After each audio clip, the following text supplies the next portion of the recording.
Olá, pessoal. A nossa aula de hoje é a continuação sobre átomos e hoje vamos falar sobre orbitais. Antes de falar sobre orbitais, vamos fazer uma revisãozinha aqui sobre massa atômica. Como a massa de um átomo, que é a massa atômica, depende quase exclusivamente das massas de prótons e nêutrons. Por que, professor? Quase. Porque tem um elétron, então a massa do elétron é insignificante, porque ele é muito pequeno, então não faz muita diferença. A gente viu lá que é quase 2.000 vezes menor do que a de um próton ou de um nêutron, a massa do elétron. Então, a gente calcula, considera-se que a massa atômica ela é a soma das massas do próton mais nêutron. Massa atômica, a gente já viu, é aquele Azinho. O A que é igual a P mais N. Ou, no lugar do P, pode ser o Z, não é isso? Que é o número atômico. Ok? Bom, continuando. E com o número de prótons e nêutrons varia de um elemento químico para outro, a massa atômica ela também varia de um elemento químico para outro. Para determinar a massa atômica, foi escolhido um átomo de carbono como padrão. Por que, professor, foi escolhido o átomo de carbono? Porque o carbono é o mais comum.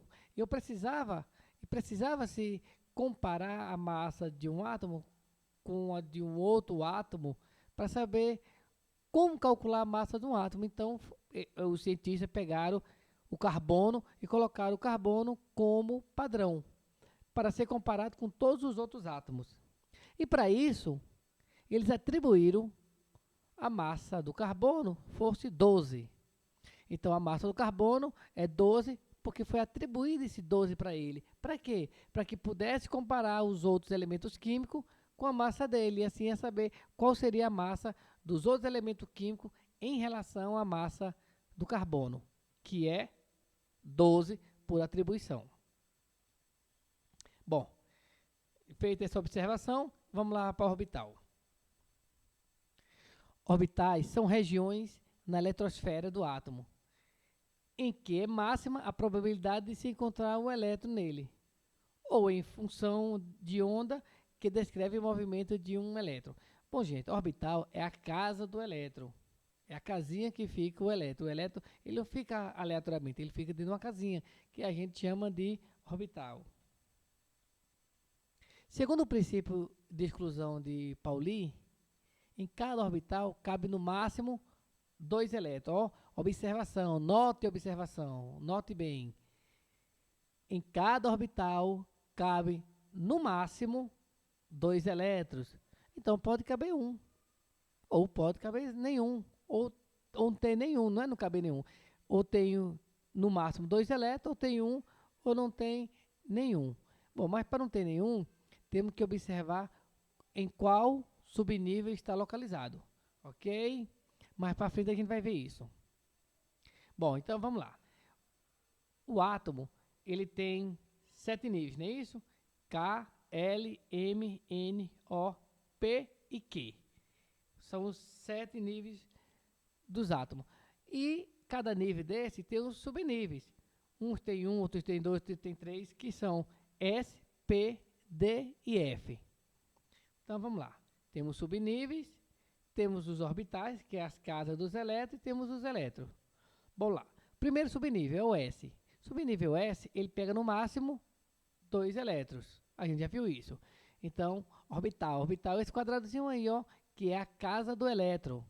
Ele pode ter no máximo 2 elétrons, ó. 1, 2. Essa setinha para cima é um elétron. A gente chama de spin negativo. E a setinha para baixo, spin positivo, ok? Ó, setinha para cima, spin negativo. Setinha para baixo, spin positivo.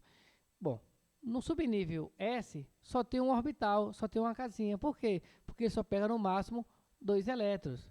Então não tem necessidade de ter mais orbital se não vai ter mais elétrons.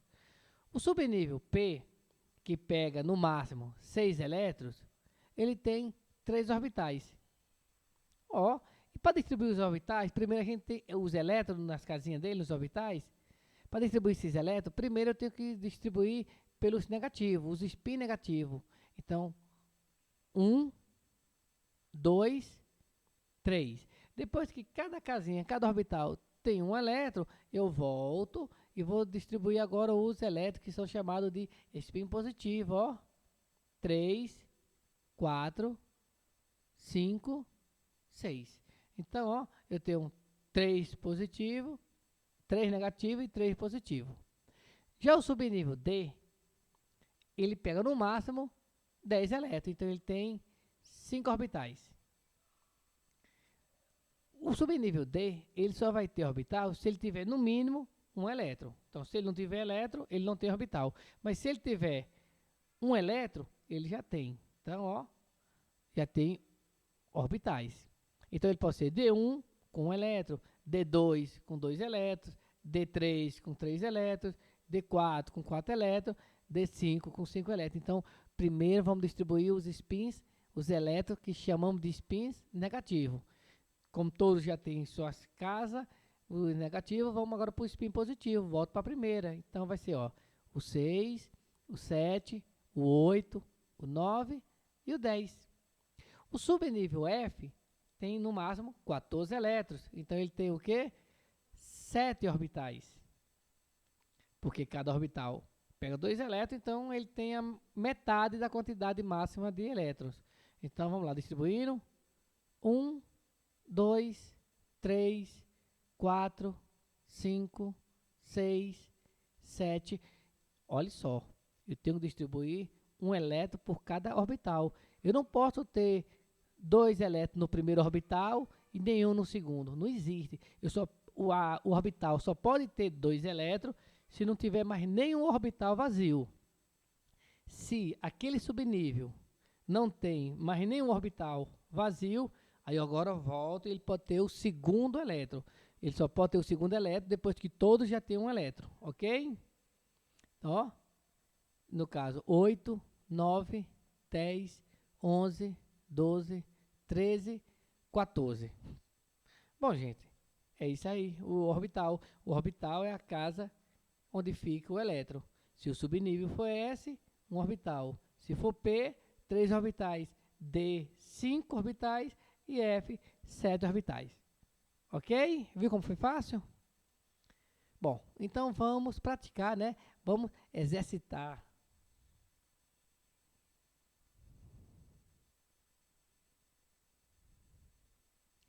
Qual a diferença entre número de massa e massa atômica?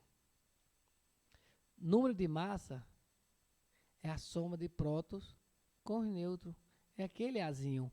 A é igual a P mais N. Número de massa, que é o A, é igual ao P ou Z, que é o número atômico, não é isso? Mais o N. Já a massa atômica é a massa do átomo em relação à massa do carbono 12. Porque o carbono foi atribuído massa 12 para ele e todos os outros átomos, a massa dele é comparada com 12, com a massa do carbono 12. Ok? Existe outro carbono, carbono 14, que também é comparado. Esse carbono 14 também tem a massa dele comparada com a do carbono 12. Ok?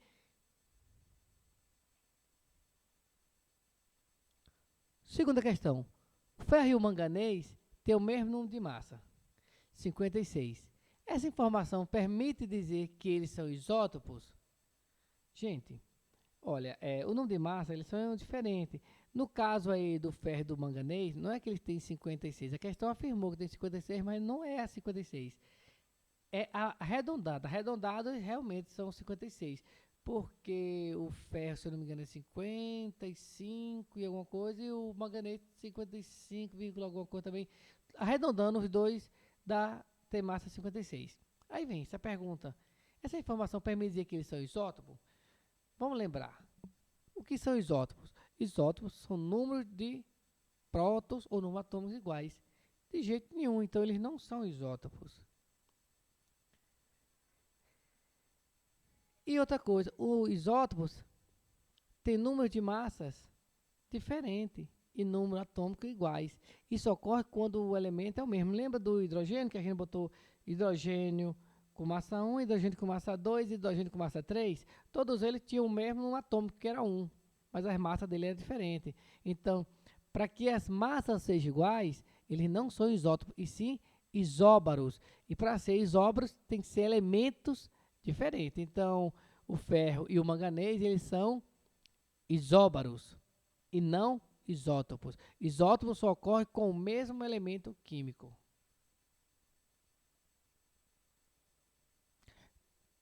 3. A massa atômica do oxigênio é aproximadamente 16.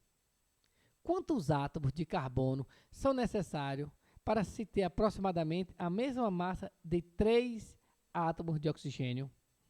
Bom, primeiramente vamos calcular a massa desses 3 átomos de oxigênio. Então, se o oxigênio tem massa 16, então vai ser o quê? 3 vezes 16, porque são 3 átomos de oxigênio. 3 vezes 16, 48. Como a massa desses 3 átomos de oxigênio é 48, vou dividir esse 48 por 12. Por que, professor, 12? Porque é a massa do carbono. Então, 48 dividido por 12 vai dar o quê? 4 átomos de carbono. Viu como foi fácil? Multipliquei os 3 átomos de oxigênio por 16. Achei 48. Pegamos o 48, que também é para ter a mesma massa do carbono, e dividir por 12, porque o carbono é 12. Então, 48 por 12, 4 átomos de carbono. Quarta questão. Qual a massa atômica do hélio? Sabendo que é igual a 1/3 da massa atômica do carbono. Bom, gente, a massa atômica do hélio, ele diz o quê? Que é 1/3. O que é 1/3, professor? 1/3. 1 dividido por 3. Da massa do carbono. O carbono é o quê? 12, que a gente já viu que foi o valor atribuído para o carbono. Então, vai ser 1/3 vezes 12. Numerador vezes numerador, 1 vezes 12, 12, dividido por 3. 2 dividido por 3, 4. Viu como foi fácil? E por último, considerando o modelo atômico atual, responda. Letra A. Em um átomo, existe maior número de orbitais ou de camadas? O que se existe mais? Bom, camadas eu sei que só tem 7. No máximo 7. Que são a K, L, M, N, O, P e Q. Não é isso? Nem todos têm 7. O hidrogênio e o hélio só tem uma camada, que é a K. Bom, para isso, para comparar com o número de orbitais, vamos pegar essa distribuição dos elétrons de Paulino. Bom, olha, o subnível S tem um orbital. Então, aqui, ó, eu tenho 7 subníveis S. Então, aqui eu tenho 7 orbitais. Já igualou com o número de camadas. Cada subnível P, ele tem 3 orbitais. E eu tenho, ó, 1, 2, 3, 4, 5, 6. Tem 6 subníveis P.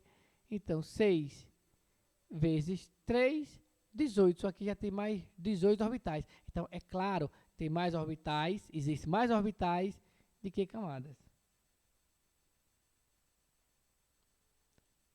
B. Qual é o número máximo de elétrons que pode existir em um orbital? Olha, essa pergunta aqui eu mandei vocês anotarem lá no início da aula. Que é o quê? 2 elétrons. Cada orbital pode ter no máximo 2 elétrons. E questão C. Faça a distribuição eletrônica do xenônio. Aí você fala, professor, xenônio, quantos elétrons tem um xenônio? Não sei também. Então, para isso, vamos pegar a tabela periódica. Está aqui a tabela periódica. São todos os elementos que o homem conhece. Bom, e cadê o xenônio, professor? Ó, olha aqui no canto direito. Tá vendo o xenônio aí? Com o círculo vermelho. E qual é o número de elétrons dele? Bom, aqui aparece o número de prótons. E o número de prótons está identificado por esse número em cima. Então, no caso do xenônio, é o quê? 54. Se ele é um átomo, o número de prótons é igual ao número de elétrons. Então, ele também tem 54 elétrons. Então, vamos voltar para aqui e vamos distribuir, ó, xenônio 54. Então, vamos lá, distribuindo. Pegando aqui, essa tabela aqui. Então, o primeiro é o quê? 1s1. 1s1, ele pode ter no máximo 2 elétrons. Então, vamos também mostrar aqui os orbitais dele. Então, ele tem um orbital com 2 elétrons. Depois, quem é? Voltando para outra setinha, 2s2. Também tem um orbital com 2 elétrons. Depois, 2p6. O P já tem 3 orbitais, né? Com 6 elétrons. 2 elétrons para cada um, então vai dar 6. Depois, 3s. 3s2. Então, já vai com mais um orbital, que o subnível S só tem um orbital. Depois do 3s, vem quem? Acabou a seta, vamos para outra. 3p. P são 3 orbitais, que vai dar 6 elétrons.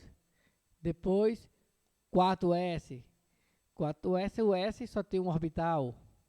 Bom, deixa eu contar aqui quantos elétrons já foram. 2 mais 2, 4. 4 mais 6, 10. 10 mais 2, 12. 12 mais 6, 18. 18 mais 2, 20. 20. Vixe, para 54 ainda falta um bocado. 4s vai para onde? 3d. D, ele tem no máximo 10 elétrons, então ele vai ter o quê? 5 orbitais. 10 elétrons. Então, tinha 20, 30 agora. Depois do 3D, 4P. P, 6. Então, P são 3 orbitais. Então, 36 elétrons, não é isso? Depois do 4P, 5S. Mais 2 elétrons, 38, não é isso? 38. Depois do 5S, vem quem? Outra setinha, 4D. D10, ó. 5 orbitais, 10 elétrons. Então, quantos elétrons já tem aqui? 2, 4, 10, 12, 16, 20. Mais 10, 30. 36, 38, 48. Ainda falta 6, não é isso? O próximo, depois de 4D, cadê o 4D? 5P. E o 5P, ó, já tem o fecho 6, ó. 6, então deu o quê? 54. Deu exatinho, professor. Exato, porque ele é um gás nobre. Então, a gente vai ver o que significa gás nobre mais no final. Bom, para isso, vamos distribuir aqui. Quem começa por 1 é quem? A camada K. Na camada K, que é esse amarelo aí, começa por 1, tem quantos elétrons?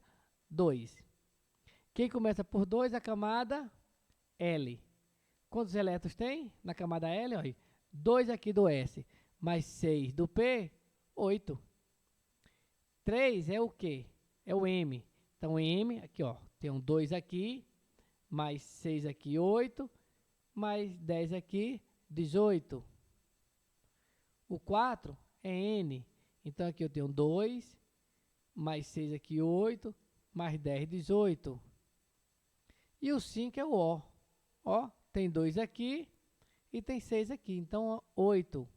Terminou em 8, ele é um gás perfeito, é chamado de gás nobre. Então, está aqui a distribuição dele. Ok? Viu como foi fácil? Bom, gente, chegamos ao final da nossa aula. Se a dúvida persistir, assista a aula outras vezes, várias vezes que precisar. E se a dúvida continuar persistindo, entre em contato com o professor. Terei o maior prazer de tirar sua dúvida. Bom, gente, obrigado pela atenção, bons estudos e até a próxima.